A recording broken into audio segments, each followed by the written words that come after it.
श्रीकांत जी। बहुत बहुत धन्यवाद भाई साहब। बहुत संवेदनशील विषय है। जैसा कि आपको भी मालूम है कि भारतीय जनता पार्टी के एक हमारे नेता ने ये याचिका डाली।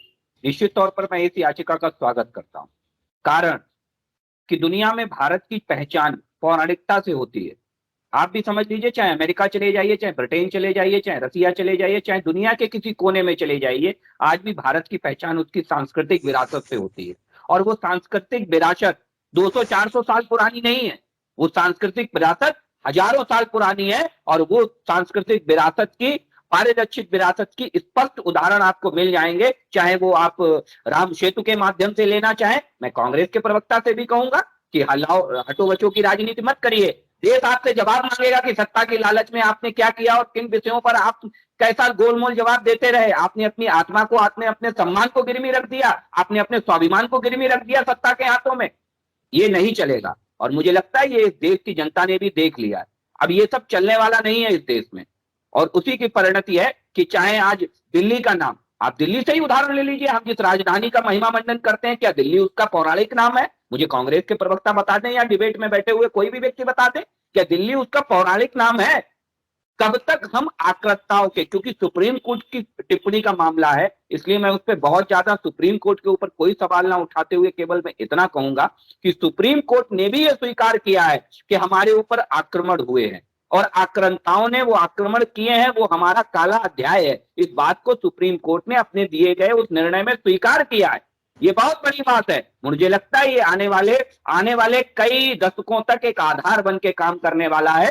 चाहे पटना का नाम पहले पाटलिपुत्र था, ये पूरा देश जानता है, पूरा विश्व जानता है, और जिसकी विरासत नालंदा जैसे विश्वविद्यालय सुशोभित करते थे।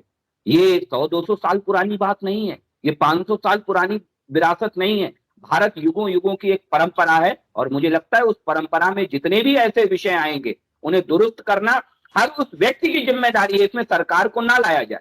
इसमें सरकार से पहले हमारी, आपकी, सबकी जिम्मेदारी है। क्योंकि हम जिस सामाजिक ताने बाने में रह रहे हैं और जिस सामाजिक ताने बाने में बैठे हैं, वो सामाजिक ताना बाना हमें विरासत में मिला है। और वो विरासत चंद सैकड़ों साल पुरानी नहीं है, वो विरासत हजारों साल पुरानी है। और उस हजारों साल, लाखों साल पुरानी विरासत को हमें संभालना है और इसकी जिम्मेदारी हम सबकी है। नाम बदलना कोई गुनाहगारी नहीं है। और मैं स्पष्ट कहता हूं कि जो गलतियां हुई हैं और उन गलतियों में अगर सुधार करना गलत है, तो मुझे लगता है कि कांग्रेस ने तो फिर गलतियों की पाठशाला खोल लेनी चाहिए।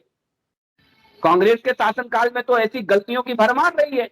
तो मुझे एक स्पष्ट मेरा मत है कि इस तरीके के विषयों को बड़ी गंभीरता से लेना चाहिए और सारे राजनीतिक दलों को अपनी राजनीतिक महत्वाकांक्षा को किनारे रख करके देश की अखंडता का ध्यान रखते हुए, देश की पौराणिक व्यवस्था का ध्यान रखते हुए, जो भारत की पहचान है, जो भारत की मूल अवधारणा है। आपको एक विषय और मैं बताऊं एडिटर जी, कि जब संविधान बना तो संविधान के मुख्य पृष्ठ पर किसकी फोटो थी? हमारे राम दरबार की फोटो थी। ये किसी से छुपा नहीं है। वहां तो नहीं सेकुलरिज्म का कोई उदाहरण देखने को मिला, वहां तो नहीं। वो संविधान बनाने वाली संविधान पीठ का गठन सबने मिलकर के किया था ना। तो वहां पर हमें जब संविधान जब बनाया गया, उस संविधान का पहला पेज ही भगवान राम की उस अवधारणा को लेकर के आगे आता है। तो मुझे लगता है कि इन विषयों पर राजनीति नहीं करनी चाहिए। मैं हाथ जोड़कर निवेदन करूंगा। और जिस संविधान में आप धर्मनिरपेक्ष जैसे शब्दों की बात सुप्रीम कोर्ट करता है, तो उन संविधान में आप मुझे ये भी बताते हुए बड़ा दुख हो रहा है कि उस संविधान में धर्मनिरपेक्ष और जैसे शब्द जोड़े गए हैं। संविधान के बनने के समय वो शब्द नहीं थे, उन शब्दों को जोड़ा गया। और किस मंशा से जोड़ा गया, ये मंशा कांग्रेस के साथियों से बेहतर कोई नहीं जानता। धन्यवाद।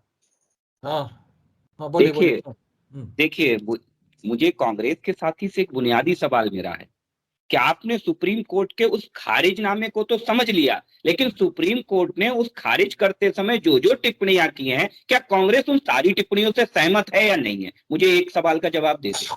अगर वो सारी टिप्पणियों से सहमत है तो उसी सुप्रीम कोर्ट ने ये कहा है कि हाँ, हम ये स्वीकार करते हैं कि आताताइयों ने इस देश पे आक्रमण किया, हमारे इस देश को क्षति पहुंचाई और ये गलत काम किए गए इस देश में, ये भी सुप्रीम कोर्ट ने कहा है। तो कांग्रेस के साथी मुझे बता दें कि केवल अच्छा अच्छा लील और कड़वा कड़वा थूक वाली कहानी रहेगी क्या, कि जो उनके फेवर का होगा उसे ले लेंगे और जो अनफेवर का रहेगा उसे थूक देंगे?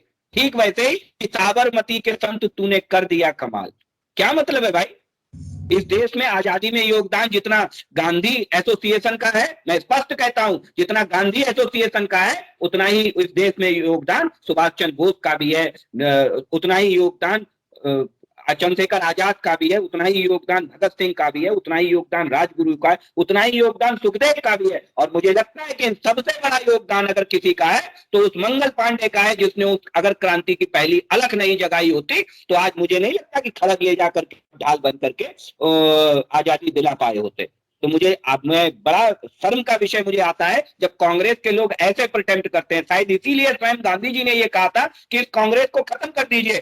लेकिन इस देश की जो पौराणिक व्यवस्था है, जो इस देश का दीर्घकालीन इतिहास है, उन्होंने उसका भी उल्लेख किया है उसी निर्णय में।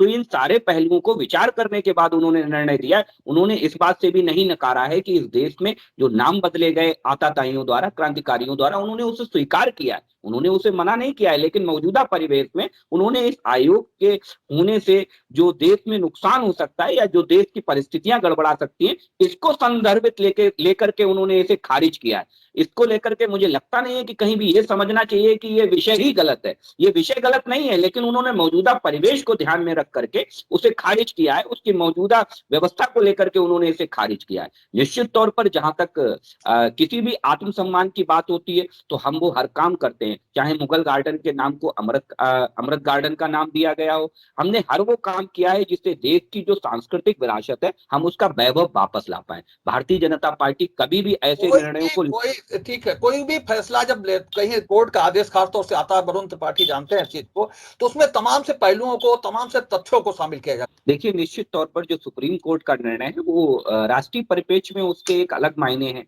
लेकिन मुझे लगता है पौराणिक परिप्रेक्ष्य में उन्होंने उस टिप्पणी का भी उन्होंने उल्लेख किया है, तो वो उसके अलग मायने हैं। और मुझे लगता है कि सरकार के द्वार हमेशा खुले हुए हैं। सुप्रीम कोर्ट ने उस आयोग का गठन करने से ये बिल्कुल भी तय नहीं हो जाता है कि नाम बदले नहीं जा सकते। सरकार के पास वो ऑप्शन है, कि हमारे पास वो ऑप्शन है कि अगर हमें लगेगा कि कहीं पर भी वो जाती है और निश्चित तौर पर बदलना जरूरी है, तो हम आगे भी नाम बदलते रहेंगे, क्योंकि ये मुझे लगता है कि हमारी पौराणिकता को बचाए रखना भी हमारी सरकार की जिम्मेदारी होती है। ने ये आदेश पारित किया है। आज की इस प्रेस में भाग लेने के लिए अभिषेक जी का, विकास जी का और वरुण का बहुत बहुत धन्यवाद। हम फिर मिलेंगे नई चर्चा को लेकर, नए विषय को लेकर के। तब तक के लिए इजाजत दीजिए। शुभ रात्रि।